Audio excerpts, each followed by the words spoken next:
नमस्कार, यंगिस्तान न्यूजमध्ये आपलं स्वागत. महाराष्ट्रामध्ये राजकीय घडामोडींना ऊत आलाय. कालच राज्याचे गृहमंत्री अनिल देशमुख यांनी राजीनामा दिला. नेमकं हे प्रकरण काय होतं हे जर आपण समजून घ्यायचा प्रयत्न केला तर याची सुरुवात झाली 25 फेब्रुवारीला, जेव्हा देशातले उद्योगपती मुकेश अंबानी यांच्या घराच्या बाहेर एक स्कॉर्पिओ कार सापडली, ज्याच्यामध्ये 25 जिलेटिनच्या कांड्या ठेवण्यात आल्या होत्या. बऱ्याच दहशतवादी संघटनांचा वगैरे हात आहे असे संशय व्यक्त केल्यानंतर मुंबई पोलीस दलात काम करणारे सचिन वाझे यांच्यावर असे आरोप करण्यात आले की त्यांनीच ही गाडी त्यांच्या घराच्या बाहेर पार्क केली होती. आणि असे अनेक व्हिडिओज समोर आले. त्याच्यानंतर सचिन वाझेंची तडकाफडकी बडतर्फ त्यांना निलंबित करण्यात आलं. आणि मग परमबीर सिंगांची बदली झाली, ज्याच्यामध्ये अनिल देशमुख असं म्हणाले होते की पोलीस दलातील काही वरिष्ठ अधिकाऱ्यांनी काही चुका केल्यात, गंभीर चुका केल्यात. पण या सगळ्या घडामोडींना युटर्न तेव्हा झाला जेव्हा परमबीर सिंगांनी अनिल देशमुखांवर आरोप लावले की 100 कोटी रुपये वसूल करण्याचे आदेश किंवा 100 कोटी वसूल करण्याचे असं सांगितलं होतं. आणि मग जेव्हा परमबीर सिंग हायकोर्टात गेले, पहिल्यांदा तर हायकोर्टाने त्यांची याचिका ही फेटाळून लावली. आणि पण जयश्री पाटील यांनी एक याचिका या संदर्भात दाखल केली होती.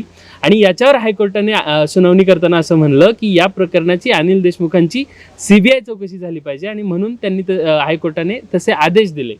आणि आता या घटनेचे एकूण राजकीय पडसाद कसे उमटत आहेत. अनिल देशमुखांनी राजीनामा दिलाय. दिलीप वळसे पाटील राज्याचे आपले नवीन गृहमंत्री आहेत. पण महाविकास आघाडी सरकारचे हे जे प्रकरण चालू आहेत की संजय राठोडांचं प्रकरण झालं, धनंजय मुंडेंचं प्रकरण झालं, आणि आता अनिल देशमुखांवर झालेले आरोप, तर नेमके याचे राजकीय पडसाद कसे उमटतील आणि महाविकास आघाडी सरकारला याचे कोणते परिणाम भोगावे लागतील याची चर्चा आपण या व्हिडिओच्या माध्यमातून करणार आहोत. नमस्कार, मी आशय. नमस्कार, मी ज्ञानेश्वर. जसं आता आशयने सांगितलं की पूर्ण या घटनेचा तुम्हाला घटनाक्रम सांगितला की कसं झालं, काय झालं. अंबानी यांच्या घरासमोर स्कॉर्पिओ स्फोटकं सापडल्यापासून ते आता गृहमंत्र्यांचा राजीनामा आलेला आहे. यापर्यंत ज्या घटना आहेत त्या घटना आपल्या कानावर आहेत सर्वांच्या, पण त्या वेगळ्या विषयावर चर्चा करणं गरजेचं आहे. बरोबर. ते म्हणजे गृहमंत्र्यांची निवड चुकली का. गृहमंत्र्यांची निवड चुकलीच म्हणावी लागेल आपल्याला. आपण ते राजकीय विवेचन नाही करणार आहोत, पण काही तथ्यात्मक गोष्टी ते मांडण्याचा प्रयत्न करणार आहोत. त्याच अशा आहेत की महाराष्ट्रचं खूप संवेदनशील स्टेट आपण म्हणतो, कारण महाराष्ट्रात गृहमंत्री जसं की गोपीनाथ मुंडे असतील, आर आर पाटील असतील, अशा वेगवेगळे धडाक्याचे गृहमंत्री महाराष्ट्राला लाभलेले आहेत. कारण मुंबई हे पहिल्यापासून अंडरवर्ल्ड, गुन्हेगारी यासारख्या गोष्टींसाठी प्रसिद्ध आहे, आपल्या महाराष्ट्राची राजधानी. त्यातली त्यातच नंतर महाराष्ट्र हे राज्य सुद्धा मोठं आहे. या हेतून तिथे कसा प्रबळ आणि असा एक धडाडीचा गृहमंत्री असणं आवश्यक आहे. त्यामुळे आपण असं म्हणू शकतो की जर अनिल देशमुख यांची कारकीर्द पाहिली तर महाराष्ट्रातले काही असे वलय असणारे नेते किंवा काहीतरी असे विशेष एखादं प्रकरण यासाठी त्यांचं नाव चर्चेला गेलं नव्हतं. सौम्य बोलणारे, कामाशी काम ठेवणारे किंवा राज्याच्या राजकारणातला असा एक आश्वासक चेहरा म्हणून सुद्धा त्यांच्याकडे बघितलं जात, स्वच्छ चेहरा म्हणून सुद्धा स्वच्छ चेहरा म्हणून सुद्धा बघितलं जात होतं. पण ती गृहमंत्रीपद सांभाळण्यासाठी जी एक डेअरिंग लागते, जे कसब लागतं, ते आपण नाही म्हणू शकत नाही, पण ते त्यांच्यामध्ये दिसत नव्हतं. कारण की दुसरी गोष्ट आहे म्हणजे की त्यांच्या ते कसब दिसत नव्हतं. त्यामुळे आपण म्हणू शकतो असं की कदाचित अनिल देशमुख यांची निवड करतानाच एक राजकीय तडजोड म्हणून त्यांची निवड झाली होती, हे जगजाहीर आहे. विदर्भाला रिप्रेझेंटेशन द्यायचं. दुसरी गोष्ट एक म्हणजे आपण जर बघितलं तर पहिल्यापासून असं म्हटलं जातं की अनिल देशमुख आणि प्रफुल्ल पटेल यांची खूप जवळीक आहे. आणि हे जगजाहीर आहे की जेव्हा कूटनीतीचा, मुत्सद्देपणाचा विषय राष्ट्रवादीत येतो तर प्रफुल्ल पटेल यांचं नाव समोरच असतं. त्यामुळे इनडायरेक्टली अनिल देशमुख आणि प्रफुल्ल पटेल जवळ होते. तर आपसुकच शरद पवार आणि अनिल देशमुख यांचा संबंध सुद्धा चांगलाच आहे. जेव्हा राष्ट्रवादीचे आणि शिवसेना, काँग्रेस यांच्या संदर्भातले जे बोलणे चालू होते तेव्हा जो 80 तासाचा शपथविधी झाला होता असे, त्यामध्ये सर्वांना गृहमंत्री पद कुणाला मिळणार वगैरे अशा चर्चा झाल्या होत्या. एक पुस्तक आलेलं होतं चेकमेट नावाचं. त्या चेकमेट नावाच्या पुस्तकामध्ये 72 तासांचा तो जो झाला होता त्या प्रकरणामध्ये पुस्तक आलं होतं चेकमेट नावाचं. तर त्या चेकमेट पुस्तकामध्ये असं लिहिलेलं आहे की जे भाजप आणि राष्ट्रवादीचे बोलणे चालू होते सत्ता स्थापनेसाठी. अजित पवार हे डायरेक्टली भाजप सोबत गेले नव्हते. पवार आणि भाजप यांच्यामध्ये बोलणे चालू होते, असं वाटाघाटी चालू होती, असा त्या पुस्तकाचा संदर्भ आहे. नंतर पण गृहमंत्रीपद अनिल देशमुखांकडे का आलं या संदर्भात आपण थोडक्यात बोलतोय. नंतर जर बघायचं झालं तर अजित पवार यांच्यावर सिंचनाची जे घोटाळ्याची चौकशी चालू होती तर त्या हिशोबाने अजित पवार यांच्याकडे सुद्धा गृहमंत्रीपद देता येत नव्हतं. आणि शरद पवार आणि अजित पवारांचे संबंधच मुळात या ज्या मागच्या काळात थोडेसे ताणले गेलेले आहेत. आणि जसं की जयंत पाटील यांना सुद्धा गृहमंत्रीपद या कारणाने देता येत नव्हतं की हे राष्ट्रवादीचे प्रदेशाध्यक्ष होते. प्रदेशाध्यक्ष जर गृहमंत्रीपद त्यांना दिलं तर प्रदेशाध्यक्षपद त्यांना सोडावं लागलं असतं. नंतर दुसरे काही चेहरे जसं की राजेश टोपे असतील, धनंजय मुंडे असतील, पण त्यांनाही नौके असण्या कारणाने डायरेक्ट गृहमंत्रीपद देता येत ते योग्यही नव्हतं आणि त्यामुळे त्यांना कदाचित ते पद दिलं नाही. म्हणून एक राजकीय तडजोड म्हणून सुद्धा अनिल देशमुखांकडे हे पद आलंय. म्हणून थोडक्यात काय तर एक स्वतःच्या याच्यावर झालेला, स्वतःच्या कार्यक्षमतेवर, स्वतःच्या कर्तृत्वावर झालेला गृहमंत्री वेगळा आणि बसवलेला तडजोड म्हणून एक बसवलेला गृहमंत्री वेगळा.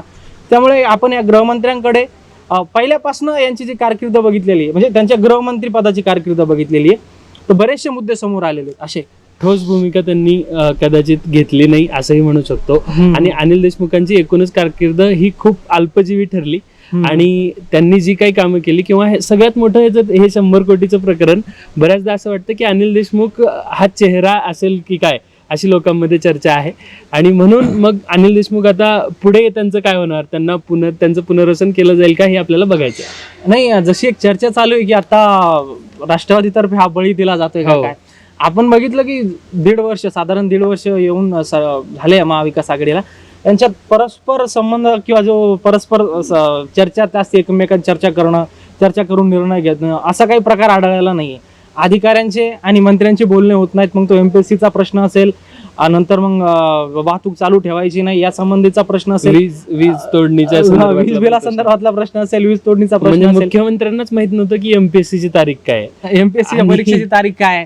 आणि विधानसभेचं जेव्हा अधिवेशन चालू होतं तेव्हा पहिल्या दिवशी सांगितलं जातं की आम्ही वीज बिल माफ करू, नंतर शेवटच्या दिवशी सांगितलं की वीज कनेक्शन तोडून टाकू. त्यामुळे असे बरेचसे आपल्याला काय म्हणू शकते मिसकम्युनिकेशन दिसून येतं त्यांच्यामध्ये. आणि अजून एक महत्वाचा मुद्दा म्हणजे प्रशासनावर किती पकड आहे हे सुद्धा अनिल देशमुखांच्या काळात खूप चर्चेला आलं. कारण विरोधी पक्ष नेते सभागृहात कागदपत्र दाखवत होते आणि यांना माहितीच नव्हतं की आपल्या विभागाचे कागदपत्र आहेत. त्याच्यामुळे सुद्धा अनिल देशमुख हे कुठेतरी कमकुवत गृहमंत्री होते काय अशी सुद्धा एक चर्चा. आणि दुसरी गोष्ट म्हणजे एक महत्वाची, ती गोष्ट पण बोलणं गरजेचं आहे. आपण जर बघितलं तर त्यांची कारकीर्द खूप अशा आपण म्हणतो ना की ते सौम्य आहेत बोलण्यासाठी.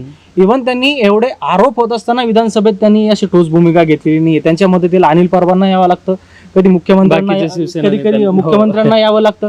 त्यामुळे असं होतं. आणि जेव्हा 2019ला ही सत्ता स्थापना झाली, 2019ला त्याच्यानंतर झाली, तर आतापर्यंत आपण बघितलं तर जेवढे प्रकरणं झालेत ना, तर त्यावेळेस त्या बहुतांश प्रकरणात गृहमंत्र्यांना म्हणजे काय म्हणू आपण त्यांच्या तोंडावर पडलेले आहेत प्रकरण. जसं की शक्ती कायदा आणला त्यांनी. शक्ती कायदा आणल्याच्या नंतर असं झालं की शक्ती कायदा लागू करायचा, पण शक्ती कायदा लागू करायला त्यांच्या मंत्र्यांची नावं आली. औरंगाबाद मधले राष्ट्रवादीचे एक कार्यकर्ते, राष्ट्रवादीचे पदाधिकारी आहेत, महबूब शेख नावाचे, त्यांचं नाव चर्चेत आलं. त्यांच्यावर बलात्काराचे आरोप लागले. त्यानंतर धनंजय मुंडे तर यांच्यावर जाहीरपणाने विनयभंगाचे बलात्काराचे आरोप लागले. एक टिकटॉक स्टार पूजा चव्हाण, संजय राठोड यांच्यावरती आरोप लागले. मग लोकांचं म्हणणं असं आलं की जर तुम्ही शक्ती कायद्याच्या गोष्टी करताय, मंत्रीच जर पाळत नसतील तर कसं होईल कायद्याला काय. आणि दुसरी गोष्ट म्हणजे एक आपण म्हणतो ना की जे राजकीय कांगोरी जर बघायला गेले तर ह्या तिन्ही महाविकास आघाडींच्या मध्ये राष्ट्रवादीची प्रबळता आपल्याला वाढताना दिसतेय किंवा राष्ट्रवादीचे जे उपद्रवी मूल्य आहे ते वाढताना दिसतंय. कारण धनंजय मुंडे यांच्यावर जेव्हा आरोप झाले नाशे, तेव्हा आपण बघितलं की 2-3 दिवस ते प्रकरण चाललं. त्यानंतर ते प्रकरण शांत झालं, दाबल्या गेलं प्रकरण. त्या मंत्र्यांचा राजीनामा दिला गेला नाही. राष्ट्रवादीने परफेक्ट बॅकअप दिलं. विरोधकही त्या मानाने, विरोधकांनी का एवढा जोराने विरोध केला नाही किंवा ते प्रकरण उचललं नाही ते अजून कळालं नाही.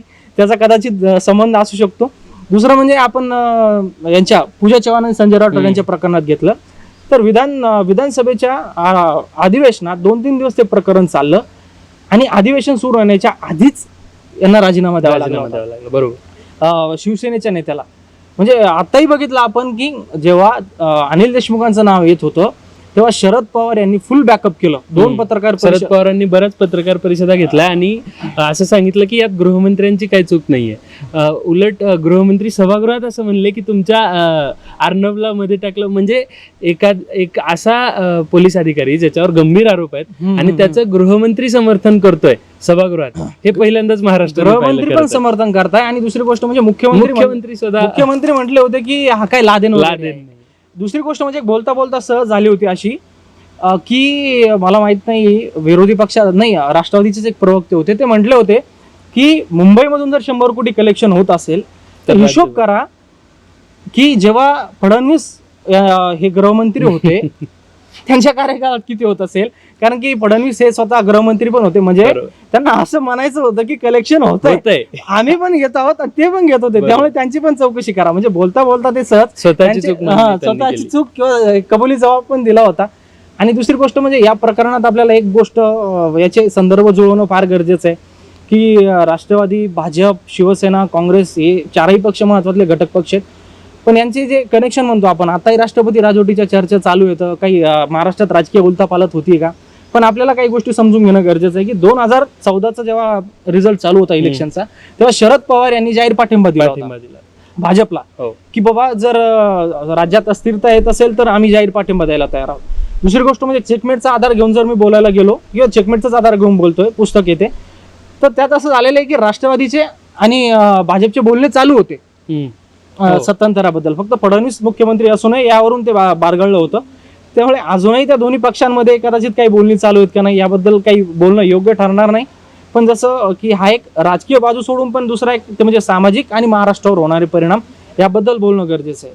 त्यामुळे अनिल देशमुखांची निवड ही चुकीची ठरली आहे काय, तर ती 100% निवड चुकीची ठरलेली आहे असं आता महाराष्ट्रालाही वाटतंय. आणि हे कदाचित राष्ट्रवादीच्या बऱ्याच राजकीय विश्लेषकांचं सुद्धा असं म्हणणं आहे की अनिल देशमुखांच्या ऐवजी जर दुसरे कोणी गृहमंत्री असते तर ही वेळ राष्ट्रवादीवर कदाचित आली नसती. नाही, असे ही पण एक गोष्ट आहे. जसं मी आधी म्हटलो की महाराष्ट्र का गुन्हेगारीच्या बाबतीत का संवेदनशील म्हटलं, किंवा मुंबई सारखं शहर आहे, नंतर मालेगाव सारखं शहर आहे, औरंगाबाद सारखं शहर आहे, जिथलचा एक धार्मिक ध्रुवीकरण पण झालेलं आहे. आणि मुंबईमध्ये आपण बघितलं की 70-80 पासून जे अंडरवर्ल्ड वगैरे म्हणतो, त्यामुळे ते ठोक असा गृहमंत्री असणं गरजेचं आहे. RR पाटील जेव्हा बडे बडे शहरों में छोटी छोटी चीजें होती है असं म्हणतात 2008च्या हल्ल्याच्या नंतर, तर त्यांना राजीनामा द्यावा लागतो. बरोबर. 2008च्या हल्ल्याच्या नंतर विलासराव देशमुख जेव्हा हॉटेलचा दौरा करायला येतात रामगोपाल वर्मा सोबत मुलाला घेऊन, तर तेव्हा त्यांना राजीनामा द्यावा लागतो. म्हणजे एक बोलण्याच्या प्रकारातून झालेले छोट्या छोट्या वादासाठी जर राष्ट्रवादी काँग्रेस जर राजीनामा घेऊ शकतं नैतिकतेच्या आधारावर, तर हे 100 कोटीचं प्रकरण आहे. तर फक्त एक राजकीय तडजोड म्हणून किंवा डॅमेज कंट्रोलचा भाग वगैरे म्हणून सोडून देऊन सगळं तुम्ही 100 कोटीच्या आरोपाखाली एक नैतिकता समजत नाही का, 100 कोटीचे आरोप आपल्या नेत्यावर लागते, ते राजीनामा द्यायला हवा की नाही. त्यामुळे अशा छोट्या छोट्या प्रकरणावरून राजीनामा देण्याचा महाराष्ट्राचा इतिहास आहे. एक कदाचित नवीन परंपरा या महाविकास आघाडीला चालू करायची असेल की आम्ही किती आरोप लागले किती जरी आम्ही राजीनामा देणार नाही कदाचित असा. आणि खरं तर राजीनामा कधी आला हे सुद्धा बघणं आपल्याला गरजेचं आहे की हायकोर्टानं जेव्हा सांगितलं की आता CBI चौकशी करा, त्याच्यानंतर अनिल देशमुखांनी राजीनामा दिला आणि त्याच्या पत्रात असं लिहिलंय की नैतिकतेच्या आधारावर मी राजीनामा देतोय. जसं की आपण बघितलंय 1.5-2 वर्षाची जी गृहमंत्र्यांची कारकीर्द आहे आपल्या अनिल देशमुखांची, तर त्यामध्ये काही इव्हेंट झालेत. जसं की आजकालच्या राजकीय पक्षांना एक इव्हेंटफुल राजकीय पक्ष म्हटलं जातं की इव्हेंट करणारे राजकीय पक्ष, मग ते मनसे असो, शिवसेना असो, भाजप असो की राष्ट्रवादी असो, सगळेच असो. तर काही महत्वाचे इव्हेंट आहेत, त्यानंच आपल्या गृहमंत्र्यांची कारकीर्द गाजवली. आणि गृहमंत्र्यांनी बरोबर त्याकडे जसं पाहिजे तसं तोंड दिलं नाही. त्या प्रकरणांचा व्यवस्थित काय म्हणू शकतो आपण, त्यावर योग्य ती कारवाई झाली पण नाही. जसं की पहिला मुद्दा असा आहे की आपण थोडक्यात एका गोष्टीबद्दल बोलूया की गृहमंत्री कसे अपयशी ठरले. जितेंद्र आव्हाड यांच्याकडून एका व्यक्तीला मारहाण करण्यात आली होती, त्यांच्या ठाण्याच्या घरी नेऊन मारहाण करण्यात आली होती. जितेंद्र आव्हाड त्या व्यक्तीने अक्षरशः सांगितलं की माझ्यावर जितेंद्र आव्हाड आरोप होते, असे आरोप होते जितेंद्र आव्हाडांवरती. त्या याचं काय झालं हे पण कळलं नाही, पुढे त्याची दुसरी बाजू पण जनतेच्या समोर आली नाही. नंतर एक वाधवान प्रकरण आहे ज्यामध्ये वाधवान बंधूंवर ईडीची चौकशी चालू आहे. अख्खा महाराष्ट्र लॉकडाऊन आहे किंवा अख्ख्या भारतात लॉकडाऊन घराच्या त्यावेळेस मला आठवतं की घराच्या बाहेरही सामान्य नागरिकांना पडता येत नव्हतं. सार्वजनिक वाहतुकी बंद होत्या, रस्त्यावर ठिकठिकाणी चेकपोस्ट होते, जिल्हाबंदी होती आणि तरीही ईडीचे ज्यांच्यावर आरोप होते, ज्यांची चौकशी चालू होती, असे 2 उद्योगपती महाबळेश्वरला जाऊन महाबळेश्वर प्रवास करतात. हो. तिथे एक रेस्टॉरंट बुक करतात आणि गृहमंत्री सांगतात की मानवतेच्या नात्याने, माणुसकीच्या परवानगी नात्याने दिली. आम्ही त्यांना दिलं. कदाचित मग तो कोरोना सीमित असेल, कोरोना हो. त्यांचं काही वेगळं असं हे असेल कदाचित, तर ते एक वेगळंच प्रकरण आहे. ते प्रकरण समोर येऊ शकलं नाही. दुसरी गोष्ट म्हणजे महाराष्ट्रातून पूर्ण लॉकडाऊनच्या दरम्यान सगळ्यात जास्त परप्रांतीय दुसऱ्या राज्यात गेलेत. महाराष्ट्रातले उद्योगधंदे चालतील का नाही, महाराष्ट्रातले जे काय म्हणतो मूलभूत गरज निर्माण झाली आहे का परप्रांतीयांची महाराष्ट्रात राहणं, याबद्दल सुद्धा चर्चा झाल्या. पण नंतर जेव्हा लॉकडाऊन चालू होतं, पूर्ण लॉकडाऊन चालू होतं, तेव्हा अचानक मुंबईच्या स्टेशनला गर्दी जमली होती. साधारण 7-8 हजार परप्रांतीयांची गर्दी जमली होती की पुढचं पण लॉकडाऊन लागणार आहे त्याच्या आदल्या दिवशी, की रेल्वे चालू होणार आहे अशी अफवा पसरली. त्यानंतर एका पत्रकारांना अटक पण झाली होती आपल्या महाराष्ट्रातल्याच. हो.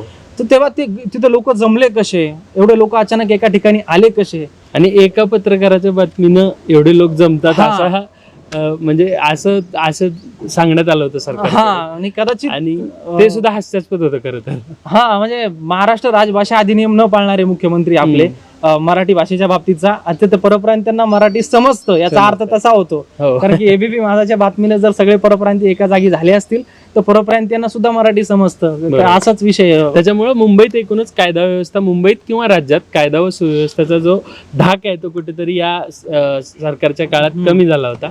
आणि दुसरी पण एक गोष्ट आहे परप्रांतीयांच्या संबंधातली, की परप्रांतीयांचं महाराष्ट्रात येण्याचं प्रमाण हे किती असावं यासाठी एक आंतरराज्य स्थलांतर नावाचा कायदा आहे. तर तेव्हाही अनिल देशमुख असं म्हटले की यावर आम्ही काही ती कठोर कारवाई करू किंवा याची अंमलबजावणी करू. त्याचंही काय झालं काही माहित स्पष्ट नाही, त्याचीही स्पष्टता नाहीये. Yes. ते लोक तिथं जमले कसे, आंतरराज्य स्थलांतर कायद्याची अंमलबजावणी महाराष्ट्रात होती का नाही याबद्दल पण ते काही बोललेले नाही. दुसरा विषय म्हणजे शक्ती कायद्याचा. शक्ती कायद्याबद्दल बोलणं गरजेचं आहे, कारण की महाराष्ट्रामध्ये स्त्रियांवर अत्याचार वाढत चाललेत. आपण बघितलं की वर्ध्याला एका महिलेला जाळण्यात आलं होतं भर रस्त्यात.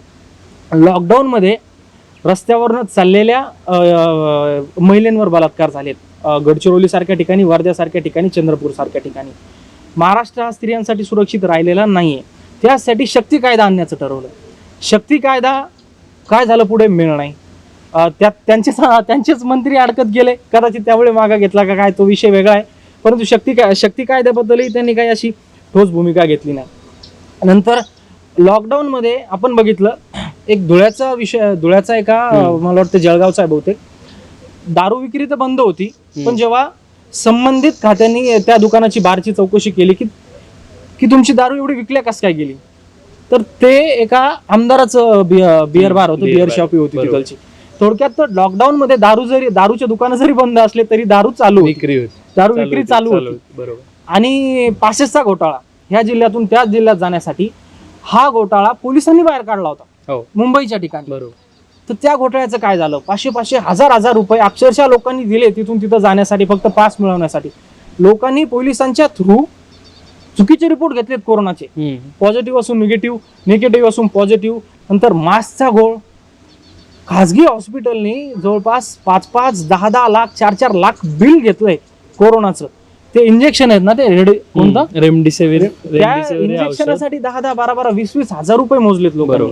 मास्कचा घोटाळा, नंतर ह्या इंजेक्शनचा घोटाळा, खाजगी हॉस्पिटलवर आम्ही फौजदारी गुन्हे दाखल करू. कुठेच गुन्हे, कोणत्या खाजगी दवाखान्यावर गुन्हे दाखल केले, हा पण एक महत्वाचा विषय त्यांच्या काळात झालेला आहे. प्रचंड भ्रष्टाचार झाला, गुन्हेगारी थांबली नाही.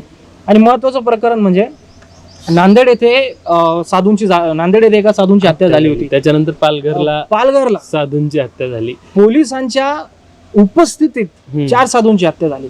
म्हणजे कायदा सुव्यवस्थेचा अतिशय वाईट काळ आपण या काळात बघितला. अशी अनेक म्हणजे जे इतिहासाचे जाणकार आहेत ते असं म्हणतात, म्हणजे ज्यांनी महाराष्ट्राचा इतिहास बघितलाय गृहमंत्री काळाचा, त्याच्यामुळे अनिल देशमुख हे कुठेतरी महाराष्ट्राला लाभलेले सगळ्यात कमकुवत गृहमंत्री होते का, हा सुद्धा प्रश्न इथे उपस्थित केला जाऊ शकतो. कमकुवत गृहमंत्री होते का असं म्हणण्यापेक्षा कदाचित म्हणजे अंगापेक्षा कपडे जड झाले असा विषय असू शकतो कदाचित. कारण की आपल्या अनिल देशमुखांनी याआधी एवढी मोठी जबाबदारी कधी त्यांच्यावर सोपवली नव्हती. पण आपण म्हणू शकतो की जसा एक राजकीय बळी त्यांचा गेला होता, पण आता या प्रकरणात पण त्यांचा बळी गेलाय की काय असं पुन्हा वाटायला लागलंय. तर याच्यातली सगळ्यात म्हणजे अलीकडची बातमी ही आहे की आता अनिल देशमुख हे महाराष्ट्राचे गृहमंत्री नाही आहेत. दिलीप वळसे पाटील यांच्यासारख्या अनुभवी मातब्बर नेत्याला, ज्यांनी ऊर्जा, उच्च व तंत्र शिक्षण अशी खाती आधी सांभाळले, त्याचसोबत त्यांनी विधानसभेचं अध्यक्षपद सुद्धा 5 वर्ष सांभाळलंय. एकूणच महाविकास आघाडीची या काळात जी मलिन झाली आहे प्रतिमा, तिला सुधारण्यासाठी दिलीप वळसे पाटलांसारखा एक स्वच्छ प्रतिमेचा नेता देण्यात आलाय अशी चर्चा चालू आहे.